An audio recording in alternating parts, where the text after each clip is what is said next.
નમસ્કાર દર્શક મિત્રો, આપ નિહાળી રહ્યા છો મધ્ય ગુજરાતનો અવાજ ન્યૂઝ ચેનલ। દાહોદના સંજેલી તાલુકામાં આવેલ સંજેલી સિલ્પન હાઈસ્કૂલના જૂના મેદાન ખાતે સન્માન અને જનસભાનો કાર્યક્રમ યોજવામાં આવ્યો। પ્રાપ્ત માહિતી અનુસાર સંજેલી તાલુકામાં આવેલ સંજેલી સિલ્પન હાઈસ્કૂલના જૂના મેદાન ખાતે આજરોજ તારીખ 18/2/2024ના રવિવારના રોજ બપોરે 2 કલાકે ડેડિયાપાડાના વિધાનસભા વિસ્તારના ધારાસભ્ય શ્રી ચૈતરભાઈ વસાવાના અધ્યક્ષપણા હેઠળ સન્માન અને જનસભાનો કાર્યક્રમ યોજવામાં આવ્યો, જેમાં ગુજરાત રાજ્યના પ્રદેશ પ્રમુખ શ્રી મનોજભાઈ સુરઠિયા સાહેબ તેમજ દાહોદ જિલ્લા લોકસભાના ઇન્ચાર્જ શ્રી નરેશભાઈ પી બારિયા સાહેબ તેમજ તાલુકા પ્રમુખ શ્રી અલ્કેશભાઈ ચારેવ, ડોક્ટર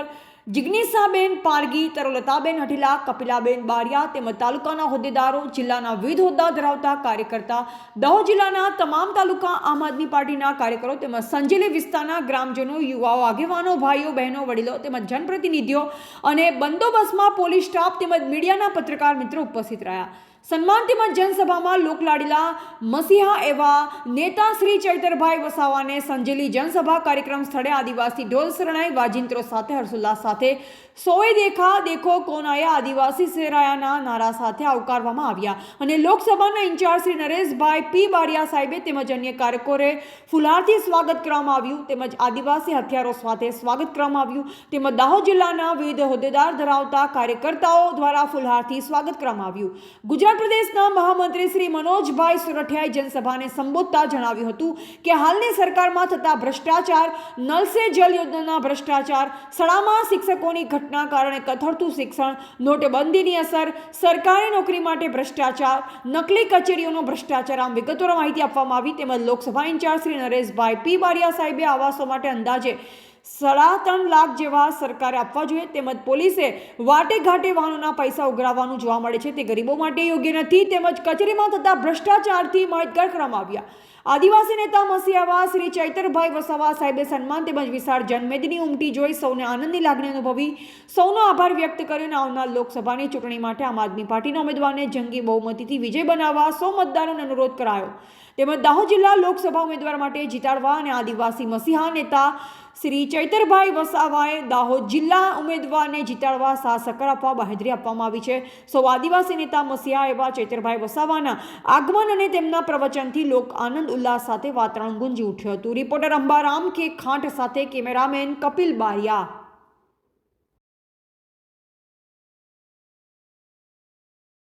અરવિંદ કેજરીવાલજી અને ભગવત માનજીની સૂચનાથી આજે અમે દાહોદ લોકસભાની મુલાકાતે આવ્યા છે અને આવનાર જે 2024ની લોકસભા છે એમાં ઇન્ડિયા ગઠબંધન એલાયન્સ થયું છે ત્યારે દાહોદ લોકસભા આમ આદમી પાર્ટીએ માગણી કરી છે ત્યારે આજે અમે એનાલિસિસ કરવા માટે આવ્યા છીએ।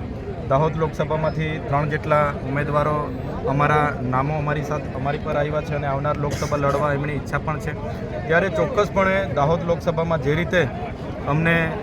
3.5 લાખથી પણ વધારે મત વિધાનસભામાં મળ્યા છે ત્યારે બીજા ક્રમાંકે અમે છે અને મજબૂત અમે છે। આજે તમામ કાર્યકરોને તમે જોઈ શકો છો, બધાએ દાહોદ લોકસભા લડવા માટે ઈચ્છા વ્યક્ત કરી છે અને લડવું જ જોઈએ એવી બધાએ માંગ પણ કરી છે ત્યારે ચોક્કસ 2024ની દાહોદ લોકસભા ઇન્ડિયા ગઠબંધનમાં આમ આદમી પાર્ટીના મજબૂત ઉમેદવાર હશે અને અમે પૂરા તાકાતથી એ ઉમેદવારને જીતાડવા માટે દાહોદ અમે મહેનત કરીશું। સર, આપને જેલવાસ દરમિયાન કેવો અનુભવ થયો સર? જેલ તો જેલ હોય છે, જેલ કોઈ દુશ્મનને પણ ના થાય અને મારે વિશેષ કડવો અનુભવ એટલે જ માટે થયો કે મને જેલ કરતાં મારા ધર્મપત્ની, મારી 2 બહેનો, મારા જમાઈ, મારા પીએ બધાને આ લોકો ઉચકી ગયા અને 94 દિવસ જેવા રાખ્યા। એટલે સરકારે ચૂંટણી જ લડવાની હોય તો મેદાનમાં લોકશાહી છે, બધા સામસામે લડીએ, પણ આવી ખોટા ષડયંત્રો, ખોટી વાર્તાને આધારે જ્યારે સજા કરવામાં આવે છે ત્યારે ખરેખર દુઃખ થાય છે અને લોકતંત્રનું હનન થતું હોય એવું અમને લાગી રહ્યું છે। ફતેપુરા વિધાનસભાની જનતાને તમે શું સંદેશ આપવા માંગો છો?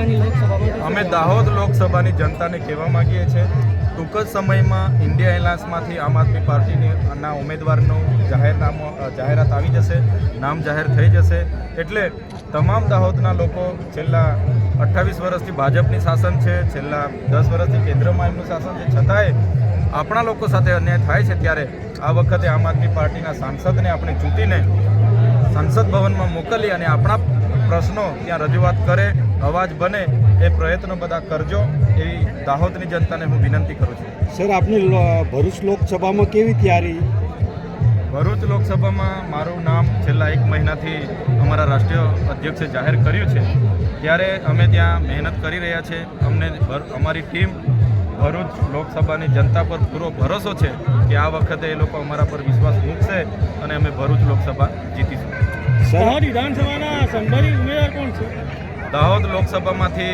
3 થી 4 નામો અમારી પાસે આવ્યા છે.